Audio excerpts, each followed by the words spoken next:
Hi, I'm John Green. Welcome to my salon. This is Mental Floss Video, and did you know that the dance scene at the wedding in Coming to America was choreographed by a young Paula Abdul? According to Abdul, her motto as a choreographer was, "Tell everyone, yes, I know exactly what I'm doing, and then I'll figure it out later." So that's what she did when they asked if she knew anything about African dancing. She ended up putting together something the director loved, so it all worked out. Of course, Africa is a gigantic continent full of vastly different kinds of dancing, but this is America! Anyway, that's the first of many facts I'm going to share with you today about some of my favorite romantic comedies, and also some of my least favorites.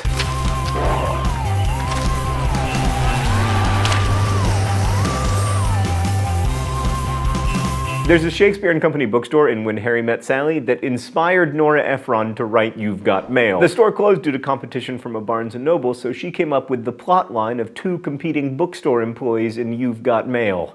Oh, for the days when bookstores competed with each other. And for the days when your computer said, "You've got mail!" Speaking of books, you know what makes a great present for the holidays? Physical books bought at physical bookstores. Mine especially, but also by other people. Speaking of When Harry Met Sally, Meg Ryan turned down the role of Shelby in Steel Magnolias so she could play Sally. Julia Roberts ended up taking the Shelby part. And it turns out the two probably most famous romantic comedy actresses have had a lot of role swaps, like Julia Roberts turned down the lead role in Sleepless in Seattle that eventually went to Meg, and Meg Ryan turned down the lead role in Pretty Woman. Speaking of Pretty Woman, the classic scene where Edward snaps the jewelry box as Vivian is reaching for it was actually a prank. The scene was filmed on the day after Julia Roberts' 21st birthday, so Richard Gere and director Gary Marshall planned the trick to, wake her up a little because she was hungover. Honestly, she probably should have been allowed to keep the diamond necklace for managing to show up to work on the day after her 21st birthday. God knows Meredith didn't. Melissa McCarthy based Megan, her character in Bridesmaids, on celebrity chef Guy Fieri. According to McCarthy, quote, "I tried for a long time to convince them to let me wear short, white, spiky hair, and they were like, you can't actually be Guy Fieri." There was a contest on the set of Crazy Stupid Love for the crew to name the movie, which didn't have a title yet. The prize was an iPad,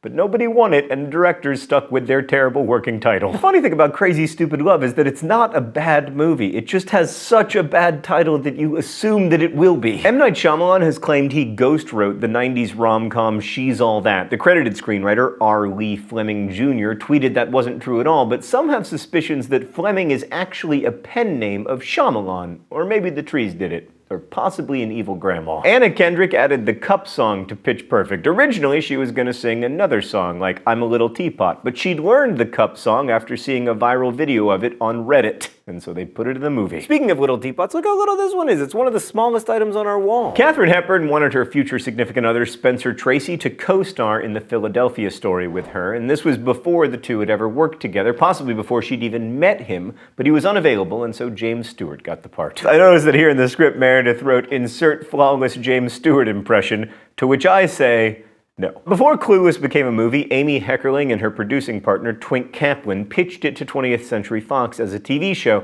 but it got rejected because it had, quote, too many girls. So Heckerling and Kaplan reworked it into a film.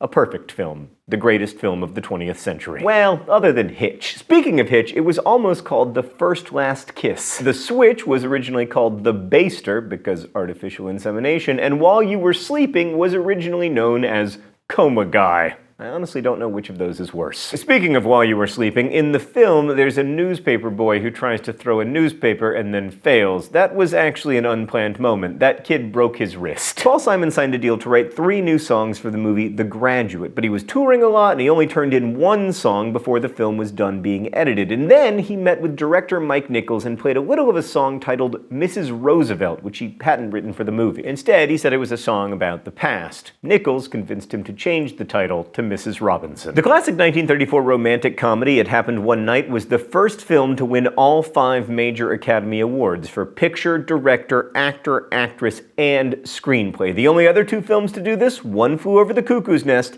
and Silence of the Lambs. For his role as Miracle Max in The Princess Bride, Billy Crystal brought 2 pictures to the makeup artist for inspiration, one of his grandmother and one of former baseball player and manager Casey Stengel. Marilyn Monroe probably wasn't as well paid as you think she was. For instance, she was initially paid $100,000 for her work on the unfinished film Something's Gotta Give. At that time, it wasn't unusual for Elizabeth Taylor, for instance, to receive a $1 million salary. As of now, Jerry Maguire is the lowest grossing #1 movie at the box office in U.S. history. During its 4th week in theaters, it earned just $5.5 million, but still managed to be the #1 film that week. As I always say when the staff begs for a pork chop party, show me the money! There isn't enough in there yet. As David O. Russell was writing Silver Linings Playbook, he imagined Zooey Deschanel and Vince Vaughn in the lead roles. In the original screenplay for Groundhog Day, Phil was stuck in that day for a full 10,000 years. Director Harold Ramis eventually said he was probably stuck there for about 30 or 40 years. Speaking of early scripts, the original ending of Fever Pitch had the Red Sox losing in the playoffs, of course. But then, in 2004, when they were filming the movie,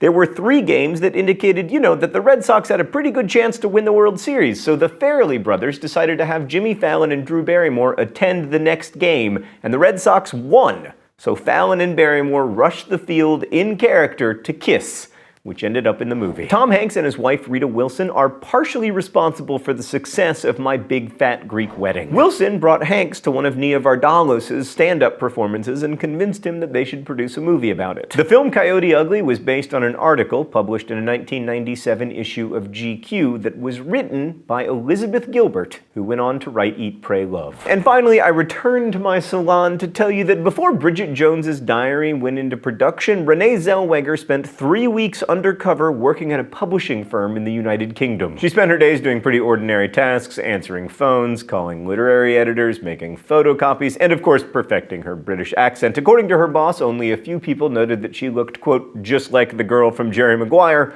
but all in all, she went pretty unnoticed. Thanks for watching Mental Floss video, which is made with the help of all of these wonderful people. Leave your favorite romantic comedy in the comments. It better be Hitch. And as we say in my hometown, don't forget to be awesome.